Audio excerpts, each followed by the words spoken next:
Hi and welcome to Pep Talk with me, Rich Pepperell. In this final episode, we're going to look at how we can actually manage our flipped classroom.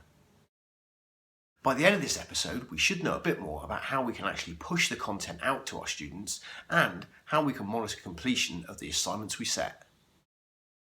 Now we've looked at the varied techniques and content we can include in our videos, we've put the videos together, but how are we actually going to share this fantastic content with our students? A majority of schools should now have some sort of online learning platform like a virtual learning environment or VLE.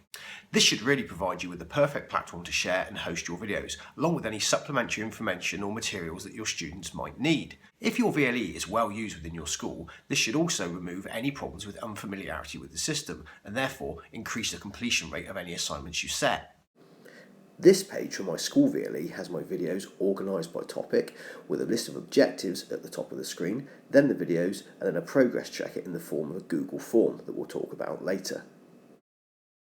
If your school does not have, or has, but does not use a VLE, then your next solution could be an online platform such as Edmodo or Schoology. These platforms offer a VLE-like experience where materials can be supplied to students and completed work can be submitted, along with social functions such as messaging between staff and students. These platforms work perfectly well with main issues arising from students' unfamiliarity with the system. Forgotten passwords are more of an issue here than with in-house whole school solutions like a VLE.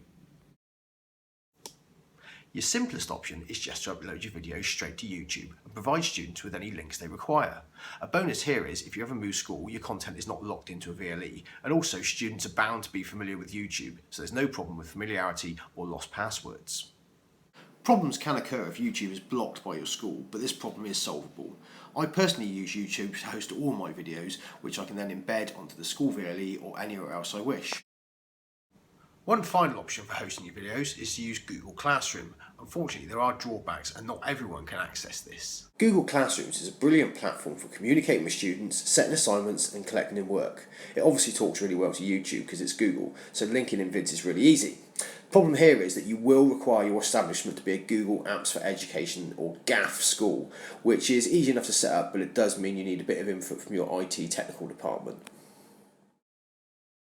So my videos are complete, they're up online, I'm feeling pretty chuffed with myself, but how can I be sure that my students are actually watching the video, that they're engaging with the videos while they're watching them, and finally that they actually understand the content that I'm trying to get across? The best way to hit these points is to actually require something of your students.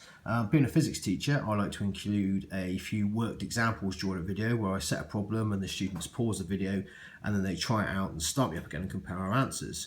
You could also ask your students to complete definitions of keywords or make notes or answer a few simple questions in their books as they go.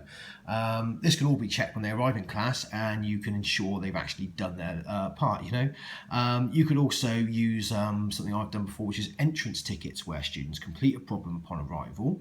If they can complete it, then you know they're ready for the extension during the lesson, and if not, you know they're going to need some more support during the lesson. Another structure I like to use is to have my students fill out a Google form, an online questioning tool. After watching the videos, the students answer a few multiple choice or short answer questions, and the responses of which get collected for me into a spreadsheet. It's then super quick to check who knows what ready for my lesson. And you can even set this up to be auto-marking and provide students with feedback and next steps. But again, this does require you to be a Google Apps for Education school. So we're there, your videos have been produced, your resources have been compiled together into some really cool looking videos and shared online, but now the big problem, what if the kids don't watch them? Well, the requirements we just talked about means that your kids actually do need to do something. You can check up if they are completing their video assignments. But what I actually found was the kids who don't complete the video assignments really do feel like they're missing out. If they arrive at class having not prepared, then they get sent back to use ICT or even textbooks to catch up on the stuff that they've missed. And they really felt like they are missing out on the, the exciting application and extension activities that their classmates are doing. And pretty soon they get used to that and they think, actually, I want to be involved in the extension. I want to be involved in those activities. I'm going to complete the assignment so I'm ready to go when I arrive. So, over the course of these videos, we found out what flipped learning is, how we can produce content appropriate for a flipped video, how we can bring that content together to actually make something interesting and engaging, and finally today we found out how we can manage our flipped classroom. The important thing to remember here is though, simply flipping your classroom does not equal flipped learning. The best videos in the world are no replacement for you in front of your kids, assessing their progress and feeding back to them what their next step should be in their learning. And that is it for this final episode in this series of Pep Talk on how to produce your own flipped learning resources. Any questions or comments, please don't hesitate to leave them down below, and hopefully we'll catch up in the webinar coming up in a few weeks' time. I look forward to seeing your very own flipped learning resources, and I hope to hear about all the successes you have in your classroom with them. And all that's left to say now is thanks for stopping by.